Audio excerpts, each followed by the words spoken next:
So this is the Samsung Galaxy Note 10 and Note 10 Plus, and I know what you're thinking, isn't there only usually one Galaxy Note every year?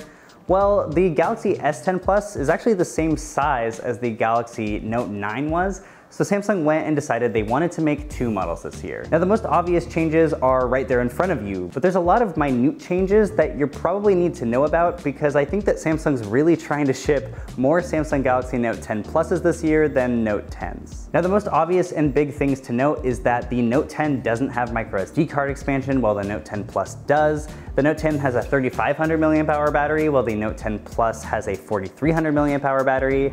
And the last thing is that the Note 10 is a 1080p display while the Note 10 Plus is a QHD display like we're used to seeing in most Samsung phones. And it's kind of weird that Samsung would ship a phone with a 1080p display, but I'm assuming that they're doing that because they want to preserve battery life. Now something that both phones share is that they don't have headphone jacks, which is a really out of place move for Samsung. They've been the one that has been preserving the headphone jack for the longest time and haven't really wiped it out of their flagship devices, but I think they probably want to ship more Galaxy Buds, so they removed it in the Note 10 and Note 10 Plus.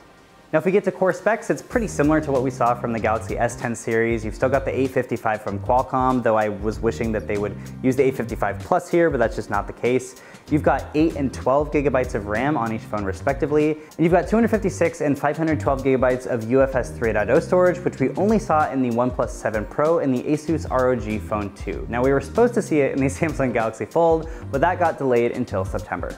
Now as far as design goes, the most obvious change here is that Infinity O display, and that means that they've put a little camera cutout at the top of the phone to put the camera in. And I think it looks really good. Now they did have to make the aperture a little bit smaller than it was in the Note 9, so you're gonna get a little bit less light here, but I think it's a fine trade-off because your selfies are probably going to look just fine anyway.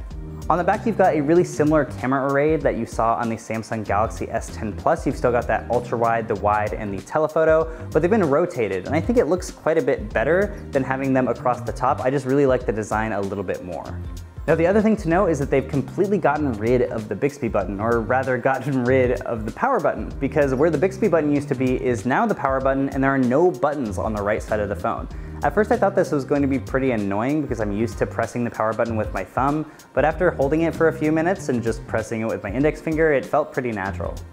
And this wouldn't be a Galaxy Note without the S Pen. Now the S Pen looks a little bit different than it did last year. It's more of a unibody color now as opposed to that dual tone that we saw in the Note 9, but it's got some new tricks up its sleeve.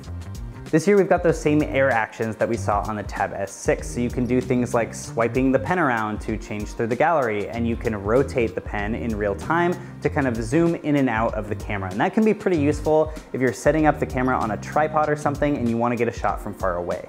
And the other major thing that Samsung really wanted to highlight, I don't really see this as major myself, but they thought it was a big deal, is the ability to export notes to Microsoft Word directly. So now you can draw on your phone and then directly export to Microsoft Word, send it to a friend, and they can manipulate it from there. I honestly don't think that that's a huge deal, but Samsung was really proud of it. So if you use that, then that's a kind of cool feature. So one kind of cool thing is that DeX has been upgraded this year. So before you had to connect your phone to a standalone monitor to be able to use it in this kind of Windowsy platform. But this year you can connect it to any computer, pretty much any laptop that has a USB-A port that supports Windows.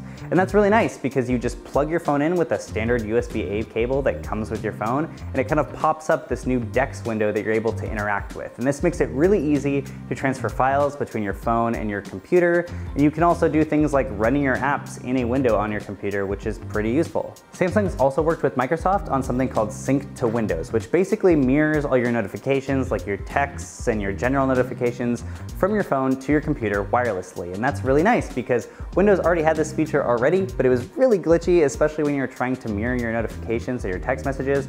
And now you're able to actually respond to your text messages from your computer, which is something that a lot of people that use the iPhone mention all the time when they say why they're not using an Android or Windows device. So there's a new feature in the camera called AR Doodle. And basically what this is you're able to use the S Pen to doodle on things in real time. It's basically AR with drawing. So if someone walks into the scene, it'll recognize their face and you're able to draw like a crown on them. They can walk out of the scene, walk back into the scene, and they'll still have that crown on them. It's just a gimmicky little feature, but I actually thought it was pretty cool, and it could actually be pretty useful if you were trying to show someone how to like set up a modem or a router or something like that, because you can really use 3D drawing in real time. Another feature is called Zoom In Mic, and basically what this does is focus the audio on the area that you zoom into. So say you're recording a concert and you zoom into the drummer, theoretically it should capture the audio of the drummer a lot more loudly than it does the rest of the band. Now I really definitely need to test this because if you're like at a concert or something, all that ambient noise really needs to be zoned out. But if it does work, it's actually a pretty cool feature that I could see being really useful. And the last thing is an updated super steady mode. And this is basically just optical image stabilization, but the Note 10 is able to refresh those sensors like the gyroscope more often than it did on the S10 Plus to be able to have a lot more balanced video that is a lot more stabilized. So the Huawei P30 Pro I think is one of the best stabilized cameras out there right now, and I really hope that the Note 10 is able to dethrone it. Now there is going to be a 5G model of this phone as well, and it's coming to Verizon exclusively for a limited time, which means we'll probably see it on T-Mobile and maybe Sprint in the near future. But it's pretty obvious that they're doing this because the aluminum frame on the Note 10 is a lot thinner than it was on the Galaxy S10 Plus. It looks a lot more like the Galaxy S10 Plus 5G, which has a much thinner aluminum frame and more glass to wrap around the sides, which allows for millimeter wave 5G. Now, if you want to get a Note 10 of your own, pre-orders start tomorrow, August 8th, with the phone going on sale on August 23rd. The Note 10 is going to cost $949 for the baseline model, and the Note 10 Plus is going to cost $1,099, which is a very expensive phone, so it's really up to you whether or not you think these specs are worth it. Anyways, that's been about it. We are going to get a review unit for this phone, but it's not right away. We're probably going to get it a week or so later, but I'll be sure to let you know what I think of this phone as soon as I get it in my hand, and then we will create a full review over the next couple of weeks to let you know what we think. So until the next video, I will catch you later.